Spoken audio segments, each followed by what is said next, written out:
이 이야기가 쉼이 된다면 구독과 좋아요로 인연을 이어주세요. 자식이 처음 내 품에 안겼을 때 그때는 몰랐습니다. 그 작은 손이 내 마음을 그렇게 꽉 붙잡게 될 줄은요.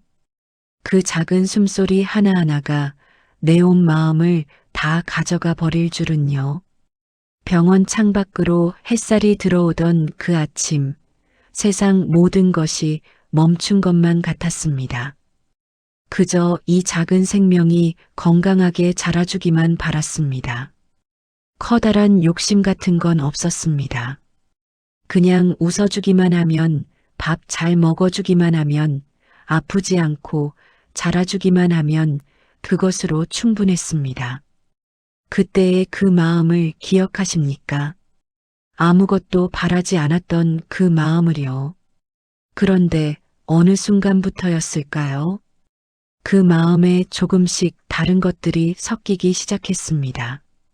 아이가 걸음마를 떼면서 유치원에 가면서 학교에 입학하면서 그렇게 조금씩 자라면서 우리 마음도 함께 변해갔습니다. 처음엔 그저 건강하게만 자라주면 된다고 했던 그 마음이 어느새 이것도 해주면 좋겠고 저것도 해주면 좋겠다는 바람이 되었습니다. 공부를 잘해주면 좋겠고 착한 친구를 사귀면 좋겠고 좋은 학교에 가면 좋겠고 좋은 직장에 들어가면 좋겠고 좋은 사람 만나 결혼하면 좋겠고 그렇게 우리의 바람은 끝없이 이어졌습니다. 그리고 그 바람들이 하나씩 이루어지지 않을 때마다 우리는 조금씩 마음이 불편해졌습니다. 왜 우리 아이는 저렇게 하지 않을까? 왜 내 말을 듣지 않을까? 왜 내가 바라는 대로 살아주지 않을까? 그런 생각이 들기 시작했습니다. 밤이 깊어서야 문득 생각합니다. 언제부터 내가 이렇게 되었을까요? 언제부터 자식에게 이렇게 많은 것을 바라게 되었을까요? 아무것도 바라지 않았던 그날의 내가 지금의 이나에게 무슨 말을 해줄까요? 그 작은 아기를 처음 안았을 때로 돌아가 봅니다. 그때 우리는 정말 아무것도 바라지 않았습니다. 그저 이 작은 생명이 내 품에 있다는 것만으로도 세상을 다 가진 것 같았습니다. 그 아이의 미래가 어떻게 되든 무엇이 되든 그런 건 중요하지 않았습니다. 지금 이 순간, 이 따뜻함, 이 숨결, 그것만으로 충분했습니다. 그런데 세월이 흐르면서 우리는 조금씩 불안해졌습니다. 이 아이가 세상을 잘 살아갈 수 있을까? 이 험한 세상에서 넘어지지는 않을까? 다른 아이들에게 뒤처지지는 않을까? 그런 걱정들이 하나씩 생겨나기 시작했습니다. 그리고 그 걱정은 자연스럽게 간섭이 되었습니다. 내가 이렇게 해주면 아이가 더 잘 될 거야. 내가 이 길로 인도해주면 아이가 더 행복할 거야. 그렇게 생각하며 우리는 하나씩 아이의 삶에 손을 뻗기 시작했습니다. 처음엔 정말 아이를 위한 마음이었습니다. 아이가 힘들어하는 모습을 보면 마음이 아팠고 아이가 실패하는 모습을 보면 같이 무너지는 것 같았습니다. 그래서 미리 그 길을 닦아주고 싶었습니다. 아이가 넘어질 돌멩이를 미리 치워주고 싶었습니다. 그런데 언제부턴가 그 마음이 조금씩 변해갔습니다. 아이를 위한 마음이었던 것이 어느새 내 마음을 위한 것이 되어버렸습니다. 아이가 잘 되어야 내가 안심이 되고 아이가 성공해야 내가 기쁘고 아이가 내 말을 들어야 내가 편안해지는 그런 마음으로 바뀌어 갔습니다. 그렇게 우리는 모르는 사이에 아이를 하나의 독립된 존재로 보는 것이 아니라 나의 연장선으로 보게 되었습니다. 내가 이루지 못한 꿈을 아이가 이루어 주기를 바라고 내가 가지 못한 길을 아이가 가주기를 바라고 내가 되지 못한 사람을 아이가 되어주기를 바랐습니다. 그리고 그것이 사랑이라고 생각했습니다. 자식을 위하는 마음이라고 생각했습니다. 하지만 고요히 앉아서 내 마음을 들여다보면 알게 됩니다. 그것이 정말 자식을 위한 마음이었는지 아니면 불안한 내 마음을 달래기 위한 것이었는지를요. 아는 분이 계셨습니다. 평생 성실하게 살아온 분이었습니다. 자식 둘을 대학까지 보내고 이제는 좋은 직장에만 들어가면 된다고 생각했습니다. 그런데 큰아들이 대학을 졸업하고도 취직을 하지 못했습니다. 처음 몇 달은 괜찮다고 생각했습니다. 요즘 세상이 어렵다는 걸 알고 있었으니까요. 그런데 반년이 지나고 1년이 지나도 아들은 여전히 집에 있었습니다. 아침에 늦게 일어나고 하루 종일 방에 틀어박혀 있고 밤늦게까지 컴퓨터만 하고 있었습니다. 그분은 밤마다 잠을 이루지 못했습니다. 대체 어디서부터 잘못된 걸까? 내가 뭘 잘못했을까? 아이를 어떻게 키웠길래 이렇게 되었을까? 그런 생각들이 머릿속을 맴돌았습니다. 아들에게 이것저것 물어봤습니다. 오늘은 어디 지원했니? 면접은 언제니? 이력서는 제대로 썼니? 하지만 아들은 귀찮다는 듯이 대답했고 급기야는 방문을 닫고 나오지도 않았습니다. 그분은 속이 타들어갔습니다. 친구들 자식은 다 좋은데 취직했다는데 남들은 다 잘 사는 것 같은데 왜 우리 집만 이런가 싶었습니다. 밖에 나가는 것도 싫어졌습니다. 누가 뭐라고 물어볼까봐 우리 아들 이야기를 해야 할까봐 두려웠습니다. 그렇게 몇 년이 흘렀습니다. 그분은 날마다 아들 걱정에 밥맛도 없었고 아무것도 손에 잡히지 않았습니다. 평생 모은 돈으로 아들이 무슨 사업이라도 했으면 좋겠다고 생각했습니다. 그게 아니라면 어디든 들어가기만 하면 된다고 작은 회사라도 괜찮다고 말했습니다. 하지만 아들은 움직이지 않았습니다. 그리고 그분은 깨달았습니다. 자기가 아들을 위해 걱정하는 것이 아니라 사실은 자기 자신 때문이었다는 것을요. 남들 앞에서 부끄러운 자기 마음 때문이었다는 것을요. 그 깨달음이 쉽게 온 건 아니었습니다. 어느 날 새벽 잠을 이루지 못하고 앉아 있는데 문득 그런 생각이 들었다고 합니다. 나는 정말 아들이 행복하기를 바라는 걸까? 아니면 아들이 성공해서 내가 떳떳하기를 바라는 걸까? 그 물음 앞에서 그분은 울었습니다. 그리고 다음 날부터 조금씩 달라지기 시작했습니다. 아들에게 매일 물어보던 것들을 멈췄습니다. 대신 아침에 일어나면 아들에게 그냥 밥 먹으라고만 했습니다.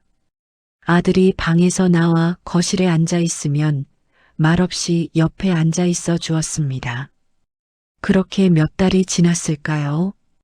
어느 날 아들이 먼저 말을 꺼냈습니다. 사실 자기도 괴로웠다고 취직이 안 되는 것도 힘들지만 부모님 눈치 보는 게 더 힘들었다고. 그래서 더 방에만 있게 되었다고. 그 말을 듣고 그분은 또 울었습니다. 지금은 아들이 작은 회사에 다니고 있다고 합니다.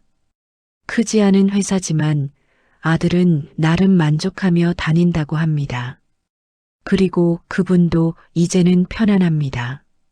아들이 큰 회사에 다니든 작은 회사에 다니든 그건 이제 중요하지 않습니다. 아들이 자기 길을 찾아서 걸어가고 있다는 것, 그것만으로 충분합니다. 우리가 사는 세상은 참 빠르게 변합니다. 어제까지 중요하다고 여겨졌던 것이 오늘은 의미가 없어지고 오늘 최선이라 생각했던 것이 내일은 틀린 것이 되기도 합니다. 그런 세상을 살아가면서 우리는 자꾸만 불안해집니다. 그 불안함 속에서 우리는 무언가를 꽉 붙잡고 싶어집니다.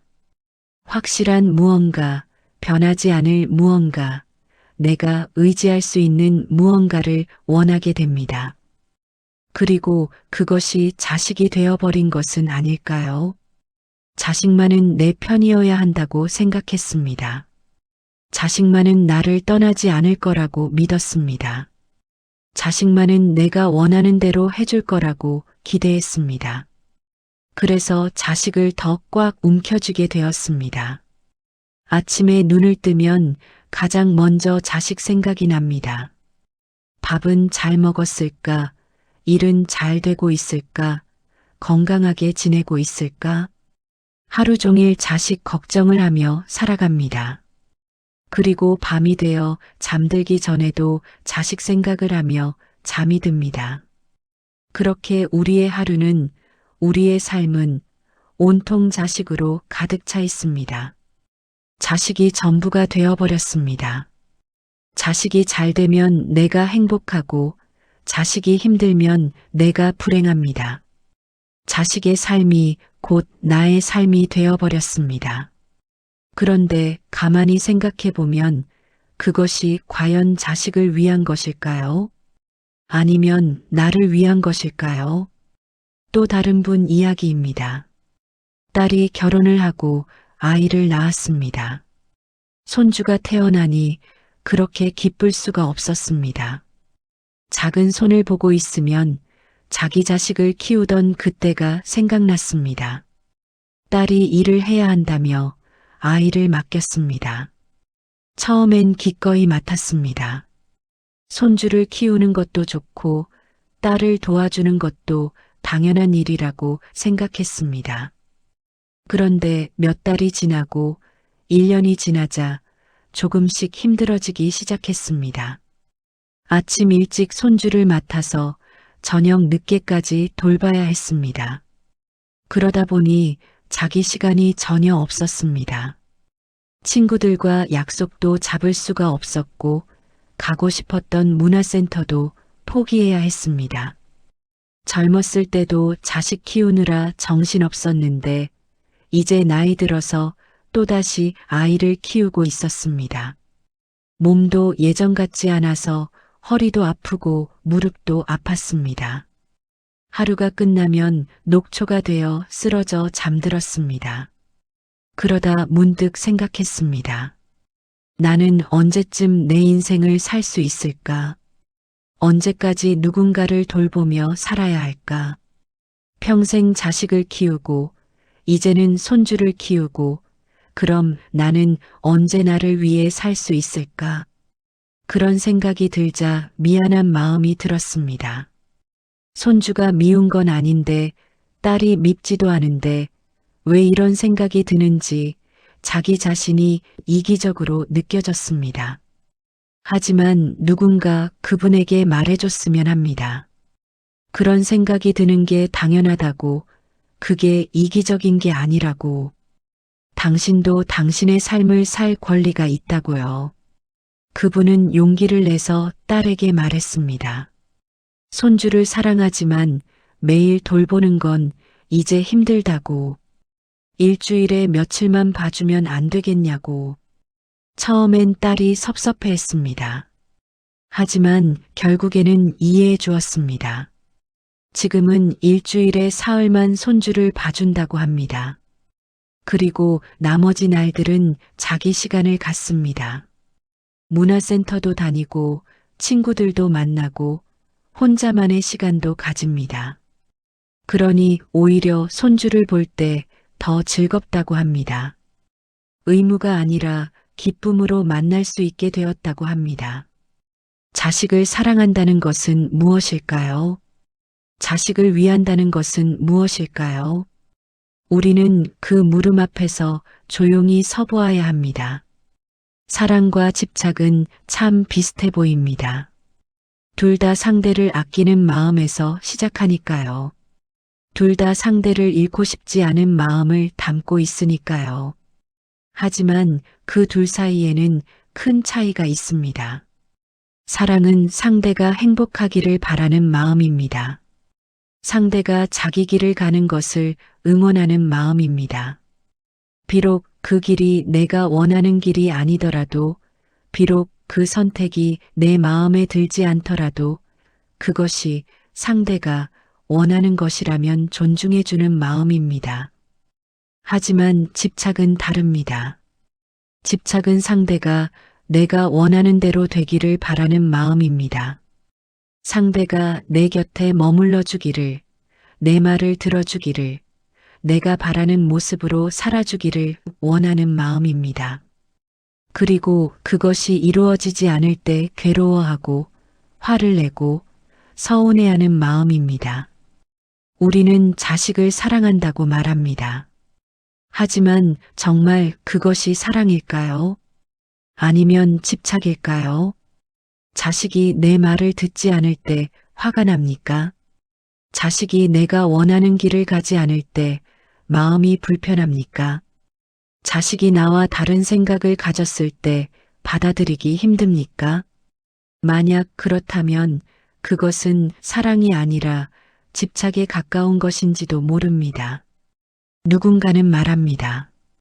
집착은 나를 더 지치게 만드는 마음이라고요. 꽉 붙잡고 있으면 손이 아프고 놓아주지 못해서 마음이 무거워진다고요. 집착은 상대를 소유하려는 마음에서 나옵니다. 이 사람은 내 것이야. 이 사람은 나에게 속해 있어. 그런 생각에서 시작됩니다. 자식도 마찬가지입니다. 내가 낳았으니 내 것이야. 내가 키웠으니 내 말을 들어야 해. 그렇게 생각하는 순간 집착이 시작됩니다. 하지만 세상에 정말로 내 것인 게 있을까요? 이 몸뚱이도 언젠가는 사라질 것인데 이 생각도 시시각각 변해가는데 무엇이 정말로 나의 것이라고 할 수 있을까요? 자식은 내 몸에서 나왔지만 자식은 나의 소유물이 아닙니다. 자식은 독립된 하나의 생명입니다. 자식에게는 자식만의 삶이 있고 자식만의 길이 있고 자식만의 운명이 있습니다. 내가 아무리 원한다 해도 그것을 내 마음대로 할 수는 없습니다. 그것을 인정하는 것이 참 어렵습니다. 내 뱃속에서 10달을 함께 있었던 아이인데, 내 젖을 먹고 자란 아이인데, 내가 밤새 안고 달래며 키운 아이인데, 그 아이가 이제는 나와 별개의 존재라는 것을 받아들이기가 쉽지 않습니다. 하지만 그것이 진실입니다. 자식은 나를 통해 이 세상에 왔지만 자식은 나의 것이 아닙니다. 자식은 나에게서 왔지만 자식은 나의 연장이 아닙니다. 자식은 하나의 독립된 우주입니다. 자식만의 별이 빛나고 자식만의 길이 펼쳐지는 하나의 세계입니다. 우리가 그것을 인정할 때 비로소 진짜 사랑이 시작됩니다. 소유하려는 마음을 내려놓고 있는 그대로 바라보고 그 길을 응원해 주는 것. 그것이 진짜 사랑입니다. 또 한 분의 이야기를 해볼까요? 아들이 결혼을 하겠다며 여자친구를 데려왔습니다. 그런데 그 여자가 마음에 들지 않았습니다. 집안도 그다지 좋지 않았고 학벌도 별로였고 무엇보다 아들에게 어울리지 않는다는 생각이 들었습니다. 그분은 아들을 불러 말했습니다. 다시 생각해 보라고. 내가 좀 더 좋은 사람을 만날 수 있다고. 하지만 아들은 고집을 부렸습니다. 자기는 이 사람과 결혼할 거라고, 부모님이 반대해도 결혼할 거라고 했습니다. 결국 그분은 결혼을 반대했고 아들은 그래도 결혼을 했습니다. 그 후로 몇 년간 아들과 연락을 하지 않았습니다. 명절에도 오지 말라고 했고 전화도 받지 않았습니다. 그렇게 시간이 흘렀습니다. 어느 날 우연히 길에서 아들을 만났습니다. 아들은 아이를 안고 있었습니다. 그분의 손주였습니다. 그 순간 그분은 눈물이 났습니다. 그동안 자기가 무엇을 했는지, 무엇을 놓쳤는지 깨달았습니다. 아들이 행복한지는 생각하지 않고 오직 자기 체면만 생각했다는 것을요. 아들이 선택한 사람을 존중하지 않고 자기 기준만 들이댔다는 것을요. 그분은 아들에게 용서를 빌었습니다. 그리고 며느리에게도 미안하다고 했습니다. 지금은 다시 연락하며 지낸다고 합니다. 며느리를 보니 나쁜 사람이 아니었습니다. 오히려 아들을 잘 돌보는 착한 사람이었습니다. 그분은 말합니다. 그때 왜 그렇게 고집을 부렸는지 모르겠다고. 지금 생각하면 정말 어리석었다고. 자식의 선택을 믿어주지 못한 게 후회된다고요. 세상의 모든 것은 변합니다. 변하지 않는 것은 아무것도 없습니다. 아침에 피었던 꽃이 저녁이면 시들고 여름날의 푸른 잎이 가을이면 노랗게 물듭니다. 강물은 쉼없이 흐르고 구름은 끊임없이 모양을 바꿉니다. 우리의 삶도 그렇습니다. 어제의 나와 오늘의 나는 다르고 오늘의 나와 내일의 나는 또 다를 것입니다. 내 몸도 변하고 내 마음도 변하고 내 생각도 변합니다. 그 누구도 똑같은 모습으로 머물러 있지 않습니다. 자식도 마찬가지입니다. 어제의 자식과 오늘의 자식은 다릅니다. 내 품에 안겼던 그 아기는 이제 없습니다. 손을 잡고 걷던 그 아이도 학교에 다니던 그 학생도 이제는 다른 사람이 되었습니다. 시간이 흐르면서 자식은 계속 변해왔습니다.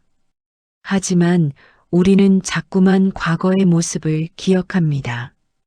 그때의 그 착했던 아이, 그때의 그 말 잘 듣던 아이, 그때의 그 모습을 자꾸 떠올립니다.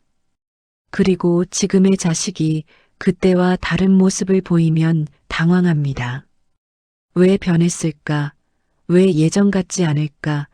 그렇게 생각합니다. 하지만 그것은 당연한 일입니다. 모든 것은 변하니까요. 자식도 변하고, 나도 변하고, 우리의 관계도 변합니다. 그것을 자연스러운 흐름으로 받아들여야 합니다. 자식이 어렸을 때는 내가 모든 것을 해줘야 했습니다. 밥을 먹여줘야 했고, 옷을 입혀줘야 했고, 손을 잡고 길을 인도해줘야 했습니다. 그때의 자식은 정말로 나를 필요로 했습니다. 나 없이는 살 수 없었습니다. 그런데 자식이 자라면서 조금씩 달라졌습니다. 혼자서 밥을 먹게 되었고, 혼자서 옷을 입게 되었고, 혼자서 길을 걷게 되었습니다. 그리고 어느 순간부터는 나보다 더 멀리 보고, 나보다 더 많이 알고, 나보다 더 빨리 달리게 되었습니다. 그것이 자연스러운 성장입니다. 그것이 당연한 과정입니다. 하지만 우리 부모의 마음은 그것을 받아들이기가 쉽지 않습니다. 아직도 자식이 어린 것처럼 느껴지고, 아직도 자식이 나를 필요로 할 것 같고, 아직도 내가 자식을 돌봐줘야 할 것 같습니다. 그래서 자꾸 간섭하게 됩니다. 이것 해라, 저것 하지 마라, 이렇게 해야 한다, 저렇게 하면 안 된다. 자식은 이미 다 컸는데, 자식은 이미 자기 길을 가고 있는데, 우리는 아직도 손을 잡고 이끌려고 합니다. 그럴 때 자식은 답답해합니다. 부모의 그 마음이 사랑에서 나온 것이라는 걸 알지만 그래도 답답합니다. 자기만의 길을 가고 싶은데, 자기만의 선택을 하고 싶은데 부모가 자꾸 가로막는 것 같아서 답답합니다. 그리고 그렇게 부모와 자식 사이에 거리가 생기기 시작합니다. 서로 사랑하지만 서로 이해하지 못하고, 서로 아끼지만 서로 상처를 주게 됩니다. 부처님 말씀도 결국 너무 꽉 붙잡지 말라는 뜻 아닐까요? 모든 것은 흐른다는 것, 모든 것은 변한다는 것, 그것을 받아들이고 함께 흘러가라는 뜻이 아닐까요? 세상의 모든 것은 서로 연결되어 있습니다. 혼자 떨어져서 존재하는 것은 아무것도 없습니다. 꽃이 피려면 햇빛이 필요하고 비가 필요하고 흙이 필요합니다. 나무가 자라려면 씨앗이 있어야 하고 물이 있어야 하고 시간이 있어야 합니다. 모든 것은 이렇게 서로 기대고 서로 의지하며 존재합니다. 우리의 삶도 그렇습니다. 나라는 존재는 혼자 만들어진 게 아닙니다. 부모가 있었고 그 부모의 부모가 있었고 그렇게 수많은 인연이 이어져서 지금의 내가 있습니다. 또 내가 살아가는 데는 수많은 사람들의 도움이 필요합니다. 농부가 키운 쌀을 먹고 누군가가 만든 옷을 입고 누군가가 지은 집에서 살아갑니다. 자식과 부모의 관계도 마찬가지입니다. 우리는 서로 연결되어 있습니다. 자식은 나로부터 왔고 나는 자식을 통해 이어집니다. 그렇게 우리는 하나의 큰 흐름 속에 있습니다. 하지만 연결되어 있다는 것이 소유한다는 뜻은 아닙니다. 나무와 열매는 연결되어 있지만 나무가 열매를 소유하는 것은 아닙니다. 때가 되면 열매는 땅에 떨어지고 그 열매에서 다시 새로운 싹이 트고 그렇게 생명은 이어집니다. 부모와 자식도 그런 관계입니다.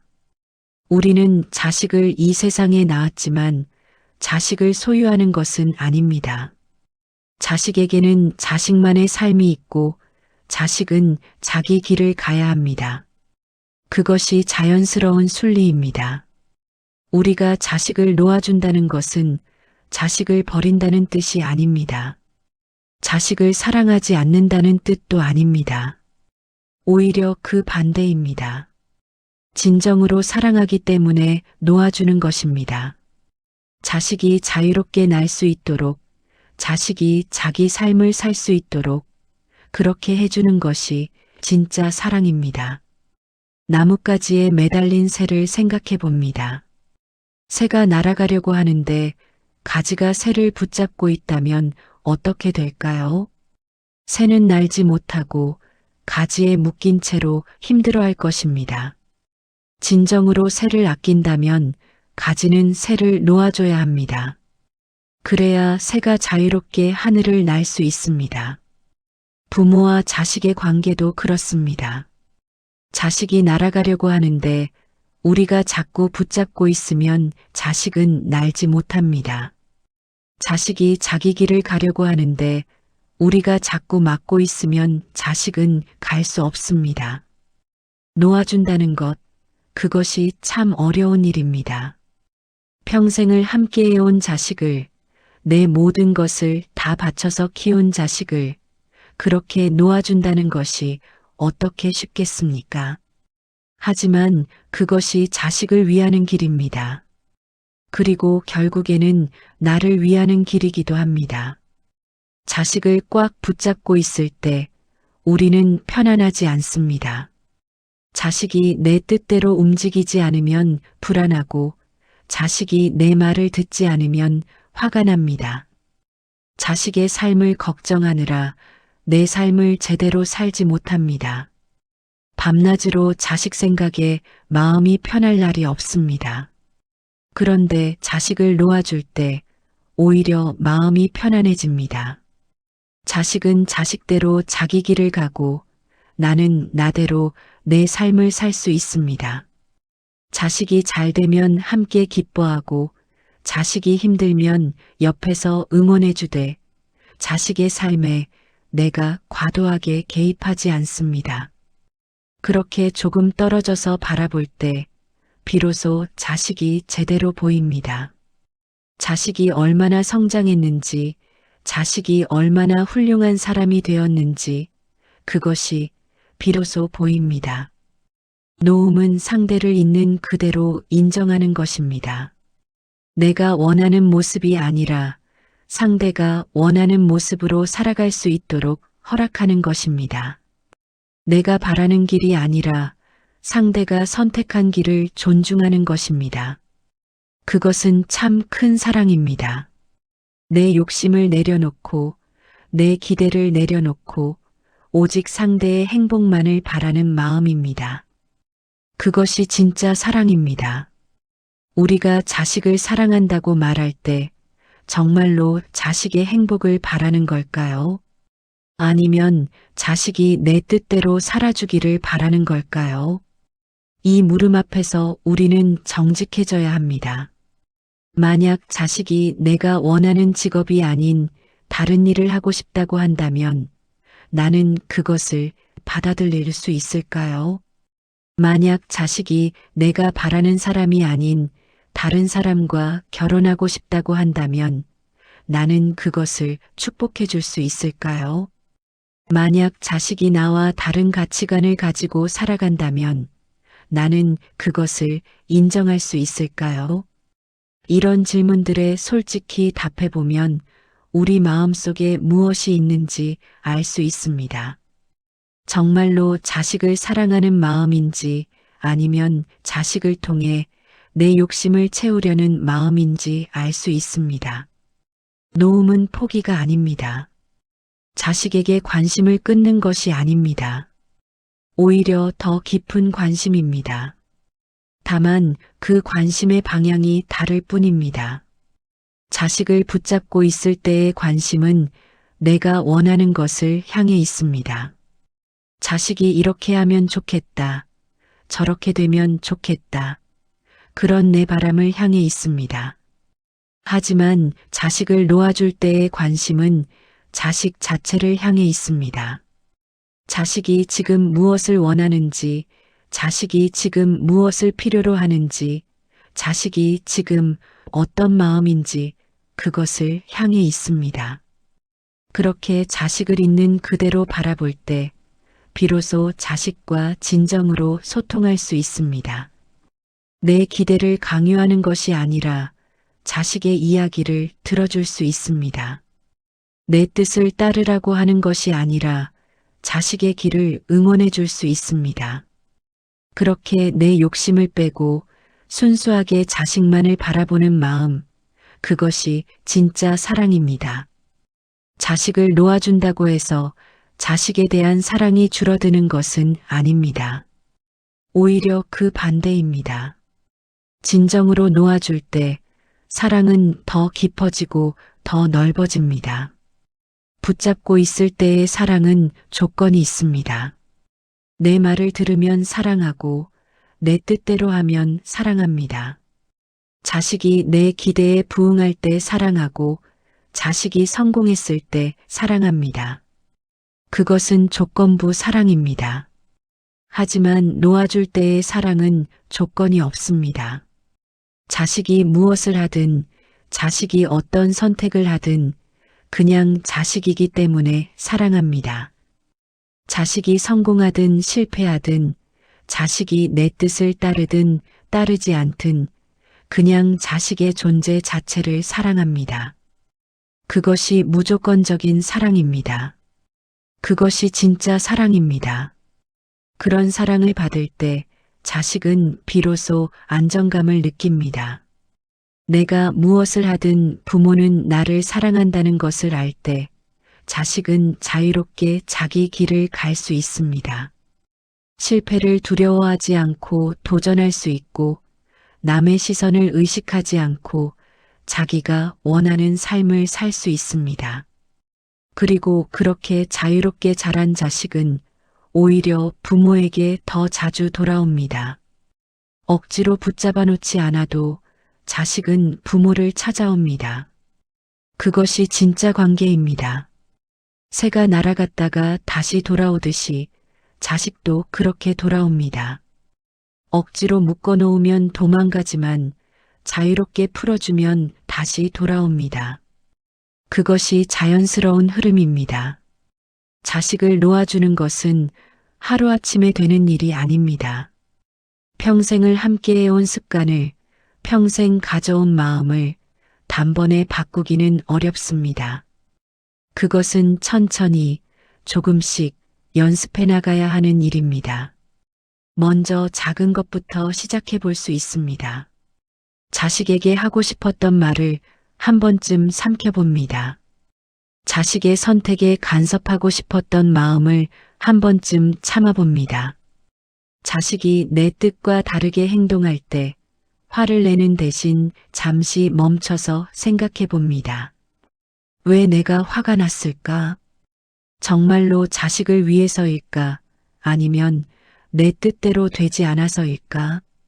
그렇게 내 마음을 들여다보는 연습을 합니다. 그리고 자식을 바라볼 때 내가 원하는 모습이 아니라 자식의 본래 모습을 보려고 노력합니다. 이 아이는 어떤 사람일까? 이 아이는 무엇을 좋아할까? 이 아이는 어떤 꿈을 가지고 있을까? 그렇게 자식을 하나의 독립된 인격체로 바라보는 연습을 합니다. 처음에는 어색하고 힘들 것입니다. 평생 해오던 방식을 바꾸는 것이니까요. 하지만 조금씩 연습하다 보면 어느 순간 자연스러워집니다. 자식을 놓아주는 것이 더 이상 두렵지 않고 오히려 편안해집니다. 그리고 그렇게 자식을 놓아주면서 우리는 비로소 자식을 제대로 보게 됩니다. 내 기대와 욕심이라는 안개가 걷히고 나면 자식의 진짜 모습이 보입니다. 그 아이가 얼마나 성장했는지, 그 아이가 얼마나 아름다운 사람인지 그것이 비로소 보입니다. 그때 우리는 깨닫습니다. 자식은 이미 충분히 훌륭한 사람이었다는 것을, 자식은 이미 자기 길을 잘 걸어가고 있었다는 것을 말입니다. 자식을 놓아준다는 것은 자식에 대한 책임을 포기하는 것이 아닙니다. 자식이 필요할 때는 언제든 도와줄 준비가 되어 있되, 자식이 필요하지 않을 때는 한 걸음 물러서 있는 것입니다. 자식이 힘들어할 때는 손을 내밀어 주되, 자식이 스스로 할 수 있을 때는 기다려주는 것입니다. 자식이 조언을 구할 때는 지혜를 나눠주되, 자식이 혼자 생각하고 싶을 때는 그 시간을 존중해 주는 것입니다. 그것은 참 섬세한 균형입니다. 너무 가까이 가도 안 되고 너무 멀리 떨어져도 안 됩니다. 적절한 거리를 유지하면서 자식을 지켜보고 응원해 주는 것입니다. 그 거리를 찾아가는 것이 쉽지는 않습니다. 때로는 너무 가까이 다가갔다가 자식이 불편해하기도 하고, 때로는 너무 멀리 떨어져 있다가 자식이 서운해하기도 합니다. 그렇게 시행착오를 겪으면서 조금씩 적절한 거리를 찾아갑니다. 그리고 그 과정에서 중요한 것은 자식과 대화를 나누는 것입니다. 내가 어떻게 하면 좋을지 자식에게 물어보는 것입니다. 너는 내가 어느 정도 거리에 있기를 바라니? 너는 내가 어떻게 해주면 좋겠니? 그렇게 솔직하게 이야기를 나누는 것입니다. 부모와 자식이라고 해서 서로의 마음을 다 아는 것은 아닙니다.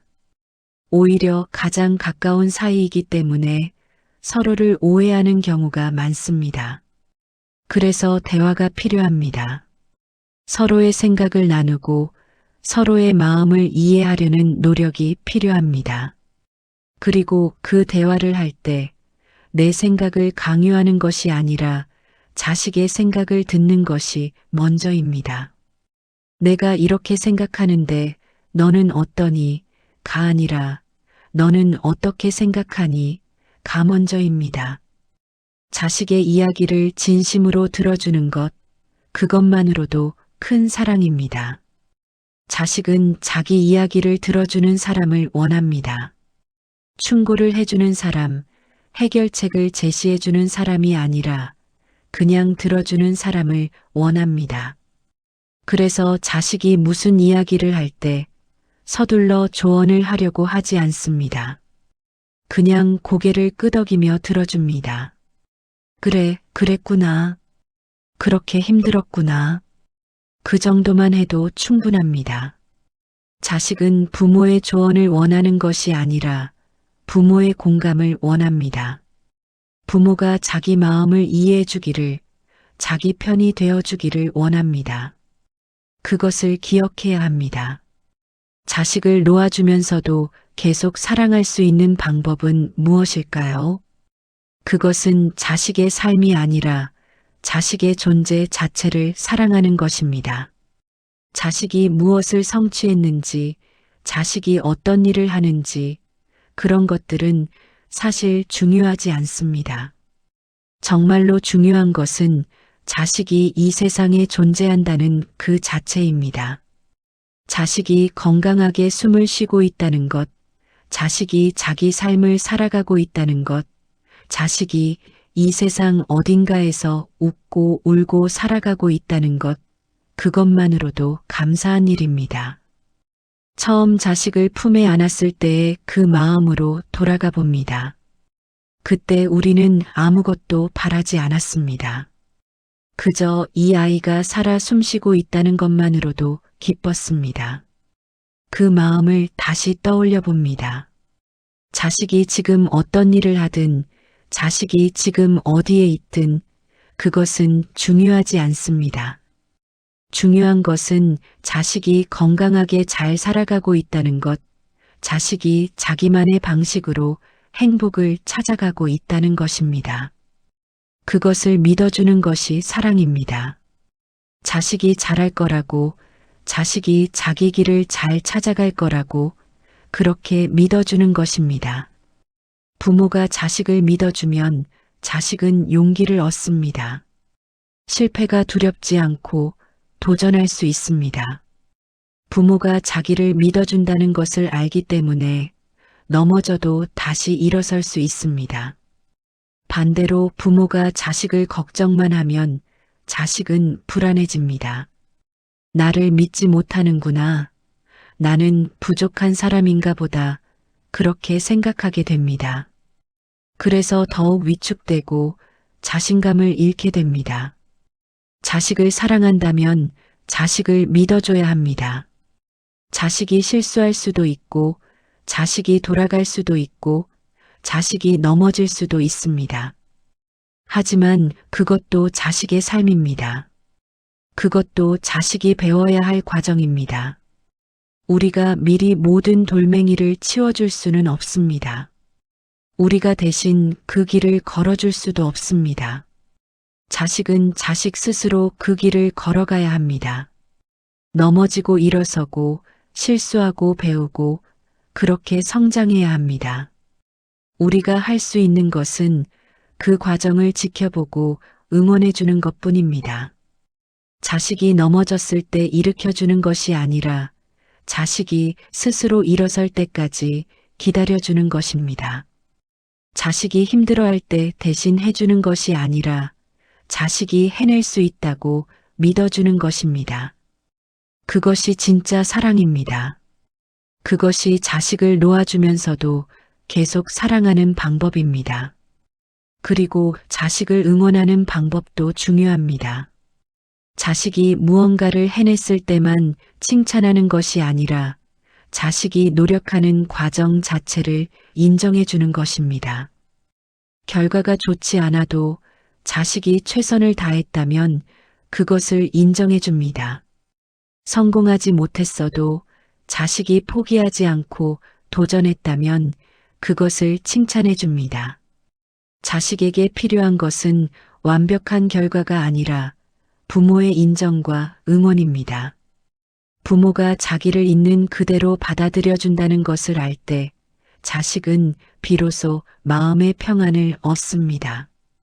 그리고 그 평안함 속에서 자식은 더 잘 성장할 수 있습니다. 부모의 기대에 부응하려고 애쓰는 것이 아니라 진정으로 자기가 원하는 삶을 살아갈 수 있습니다. 자식을 놓아주고 나면 우리 앞에는 새로운 시간이 펼쳐집니다.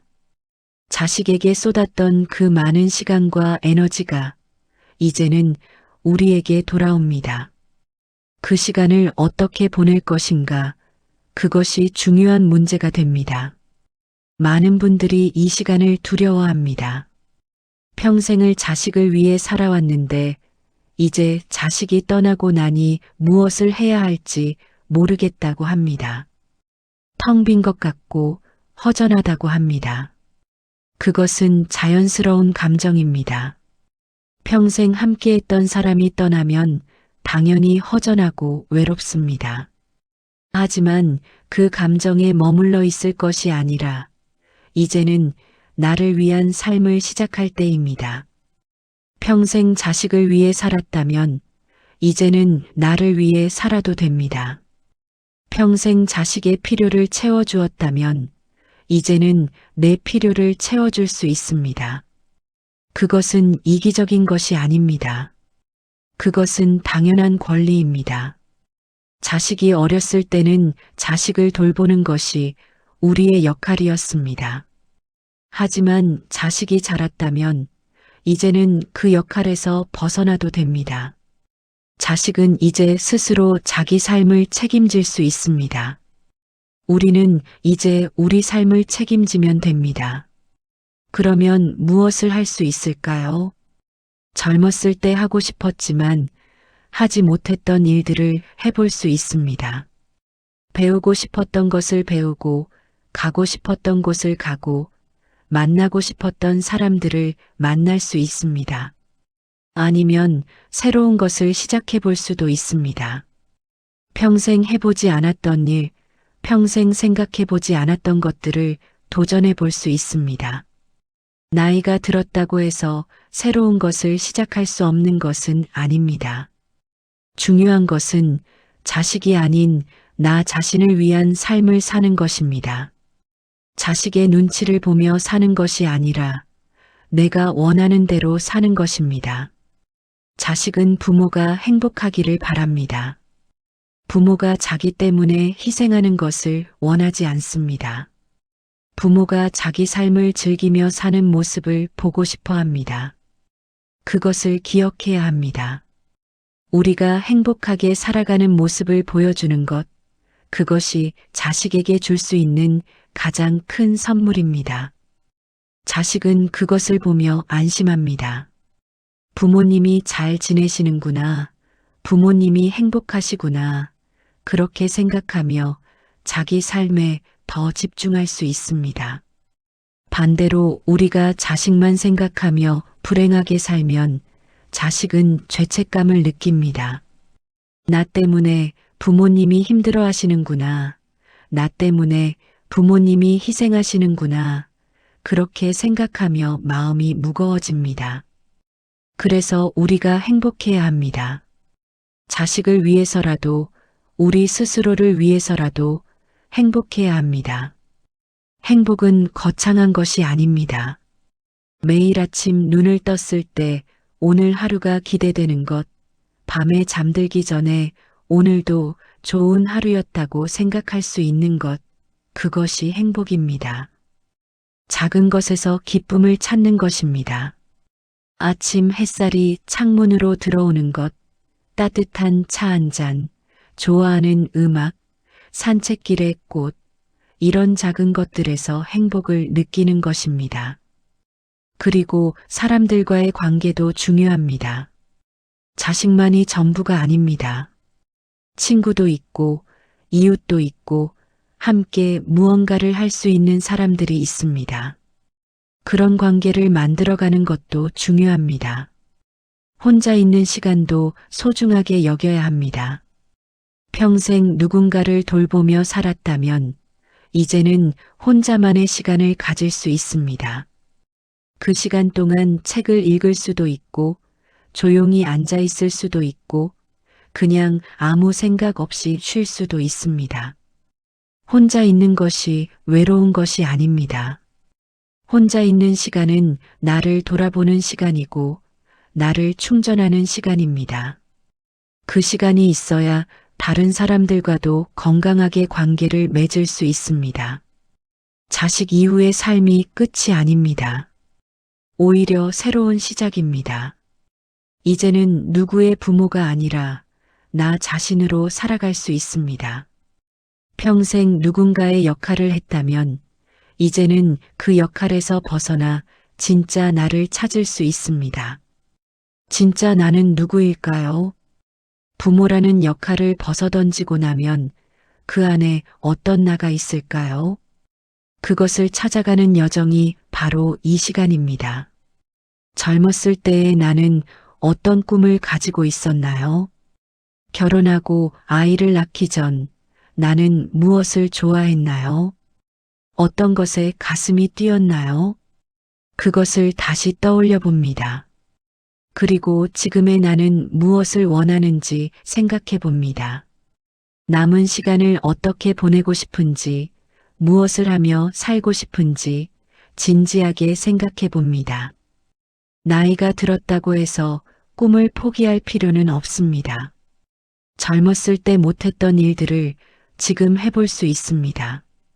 아니면 전혀 새로운 꿈을 가질 수도 있습니다. 중요한 것은 내 삶의 주인이 되는 것입니다. 누군가를 위해 사는 것이 아니라 나를 위해 사는 것입니다. 누군가의 기대에 맞추는 것이 아니라 내가 원하는 대로 사는 것입니다. 그렇게 살아갈 때 우리는 비로소 자유로워집니다.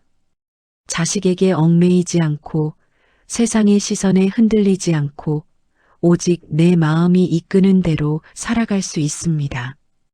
그리고 그렇게 자유롭게 살아가는 우리를 보며 자식도 배웁니다.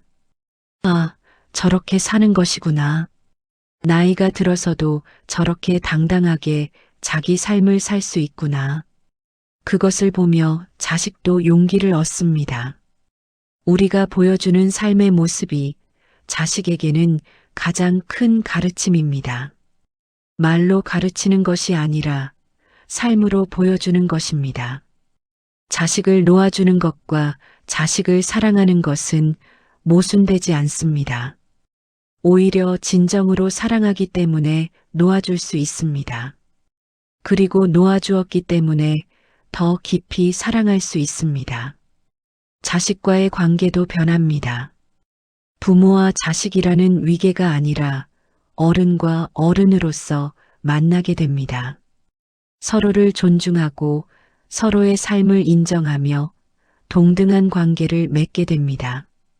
그렇게 되면 대화도 달라집니다. 일방적으로 가르치고 훈계하는 것이 아니라 서로의 생각을 나누게 됩니다. 자식의 이야기를 경청하고 자식의 의견을 존중하며 때로는 자식에게서 배우기도 합니다. 자식도 이제는 많은 것을 경험했고 많은 것을 알고 있습니다. 자식에게서 배울 것이 많습니다. 새로운 세대의 생각, 새로운 방식, 우리가 모르는 것들을 자식은 알고 있습니다. 그것을 인정하고 받아들이는 것도 자식을 존중하는 방법입니다. 내가 항상 옳은 것은 아니고 자식도 나름의 지혜를 가지고 있다는 것을 인정하는 것입니다. 그렇게 서로 배우고 나누는 관계가 될 때 부모와 자식의 관계는 더욱 풍성해집니다. 의무감이나 부담이 아니라 진심으로 만나고 싶어서 만나게 됩니다. 자식이 부모를 찾아오는 것이 의무가 아니라 기쁨이 되고 부모가 자식을 보는 것이 걱정이 아니라 즐거움이 됩니다. 그것이 건강한 관계입니다. 그리고 그런 관계 속에서 우리는 진정한 가족의 의미를 알게 됩니다. 가족은 피로 연결된 사람들이 아니라 서로를 사랑하고 존중하는 사람들입니다. 억지로 묶여 있는 것이 아니라 서로 원해서 함께 있는 것입니다. 밤은 깊어갑니다. 오늘 하루도 저물어가고 새로운 날이 곧 시작될 것입니다. 자식을 생각합니다.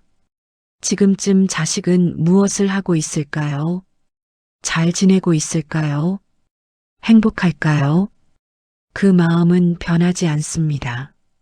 자식을 사랑하는 마음, 자식이 행복하기를 바라는 마음은 영원히 변하지 않습니다. 다만 이제는 그 마음을 조금 다르게 표현할 수 있게 되었습니다. 붙잡는 것이 아니라 놓아주는 것으로, 간섭하는 것이 아니라 응원하는 것으로, 걱정하는 것이 아니라 믿어주는 것으로 말입니다. 자식은 자기 길을 잘 가고 있을 것입니다. 때로는 넘어지고 때로는 헤매기도 하겠지만 그것도 다 자식의 삶입니다. 그 과정을 통해 자식은 성장하고 더 단단해질 것입니다. 우리가 할 수 있는 것은 언제든 자식이 필요할 때 여기 있어주는 것입니다. 멀리서 지켜보고 조용히 응원하고 자식이 손을 내밀 때 함께 손을 잡아주는 것입니다. 그것으로 충분합니다. 그것이면 됩니다. 그리고 우리도 우리 삶을 살아갑니다. 자식만이 전부가 아니라 우리에게도 우리만의 삶이 있습니다. 남은 시간을 의미 있게 행복하게 살아갈 권리가 있습니다. 매일 아침 눈을 뜰 때 오늘 하루를 어떻게 보낼지 생각합니다. 누구를 만날지, 무엇을 할지, 어떤 작은 기쁨을 찾을지 생각합니다.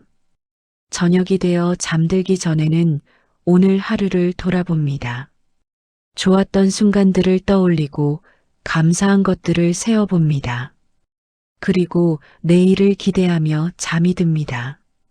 그렇게 하루하루를 소중히 살아갑니다. 거창한 계획이 아니어도 괜찮습니다. 작은 일상 속에서 행복을 찾는 것, 그것으로 충분합니다. 자식에 대한 마음도 이제는 편안해집니다. 걱정과 불안이 아니라 신뢰와 사랑으로 자식을 바라봅니다. 자식이 잘할 거라고 믿고 자식의 선택을 존중하고 자식의 행복을 진심으로 바랍니다. 그리고 가끔, 아주 가끔 자식에게 말해주고 싶습니다. 사랑한다고, 항상 내 편이라고, 내가 어떤 선택을 하든 존중한다고, 내가 행복하면 나도 행복하다고 말입니다. 그 말을 꼭 소리내어 하지 않아도 괜찮습니다. 자식은 알고 있을 것입니다. 부모의 마음을, 부모의 사랑을 말입니다. 우리가 살아온 방식이, 우리가 보여준 모습이 이미 그 모든 것을 말해주었을 것입니다. 이제는 고요히 자리에 앉아 차 한 잔을 마시며 마음을 편안히 합니다. 자식은 자식대로 잘 살아가고 나는 나대로 잘 살아갑니다. 우리는 각자의 길을 가지만 서로에 대한 사랑은 언제나 함께합니다. 그것이 가족입니다.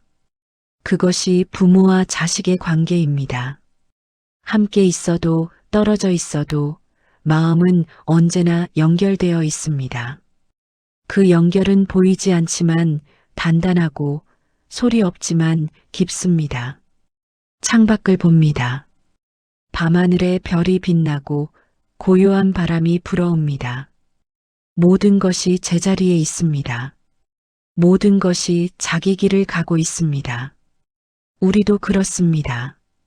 각자의 자리에서 각자의 방식으로 각자의 삶을 살아갑니다. 그리고 그것이 아름답습니다. 자식아, 내가 어디에 있든 무엇을 하든 너는 소중한 사람이란다. 내 존재 자체가 축복이고 내가 살아 숨쉬고 있다는 것만으로도 감사한 일이란다. 내 길을 가거라. 내가 원하는 대로, 내 마음이 이끄는 대로 살아가거라. 넘어져도 괜찮고 돌아가도 괜찮단다. 그 모든 것이 내 삶이고 너의 이야기니까 나는 여기서 너를 응원하고 있을게. 멀리서 조용히 하지만 언제나 진심으로 말이야. 내가 행복하면 그것으로 충분하단다. 그리고 나도 나의 삶을 살아갈게. 너를 사랑하는 것과 나를 사랑하는 것, 둘 다 할 수 있다는 것을 이제는 알았으니까. 우리 각자의 자리에서 각자의 방식으로 서로를 사랑하며 살아가자꾸나. 그것이면 충분하단다. 고요히 밤은 깊어갑니다. 마음도 함께 고요해집니다. 모든 것이 제자리를 찾아갑니다. 이 시간을 함께 해주셔서 고맙습니다. 이 이야기를 어디에서 어떤 마음으로 들으셨는지 댓글로 남겨주시면 다음 이야기의 인연으로 삼겠습니다. 오늘 하루도 편안히 쉬시길 바랍니다. 부디 평온하시길 바랍니다.